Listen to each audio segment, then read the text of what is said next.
حضرت ابو ہریرہ رضی اللہ عنہ فرماتے ہیں کہ رسول اللہ صلی اللہ علیہ وآلہ وسلم نے ارشاد فرمایا، جو شخص نجومی یا کاہن کے پاس آئے اور ان کی پیشن گوئی کو سچا جانے، اس نے نبی پاک صلی اللہ علیہ وآلہ وسلم کی تعلیمات کا انکار کیا۔ حضرت زید بن اسلم رضی اللہ عنہ اپنے والد کا یہ بیان نقل کرتے ہیں کہ حضرت عمر رضی اللہ عنہ ایک دن مسجد نبوی میں آئے تو دیکھا کہ حضرت معاذ بن جبل رضی اللہ عنہ آپ صلی اللہ علیہ وآلہ وسلم کے مزار اقدس کے پاس بیٹھے رو رہے ہیں۔ حضرت عمر رضی اللہ عنہ نے فرمایا، اے معاذ کیوں رو رہے ہو؟ انہوں نے جواب دیا، میں نے رسول اللہ صلی اللہ علیہ وآلہ وسلم کی ایک حدیث سن رکھی ہے، اسے یاد کر کے رو رہا ہوں۔ وہ حدیث یہ ہے، آپ صلی اللہ علیہ وآلہ وسلم نے فرمایا، ذرا سی ریاکاری بھی شرک ہے، اور جس نے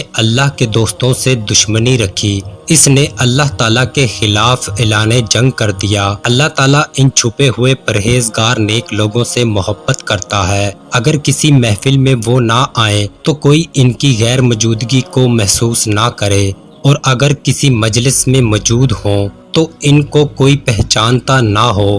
ان کے دل ہدایت کے روشن چراغ ہوتے ہیں، وہ عموماً گرد و غبار والے اور تاریخی مقامات پر ملتے ہیں۔ حضرت ابو ہریرہ رضی اللہ عنہ فرماتے ہیں کہ نبی اکرم صلی اللہ علیہ وآلہ وسلم نے ارشاد فرمایا، جو شخص ایمان کی حلاوت محسوس کرنا چاہے، اس کو چاہیے کہ لوگوں سے محض اللہ تعالیٰ کی رضا کی خاطر محبت کرے۔ حضرت ابو ہریرہ رضی اللہ عنہ فرماتے ہیں کہ نبی اکرم صلی اللہ علیہ وآلہ وسلم نے ارشاد فرمایا، تم میں سے کامل ترین مومن وہ شخص ہے جس کے اخلاق سب سے زیادہ اچھے ہوں۔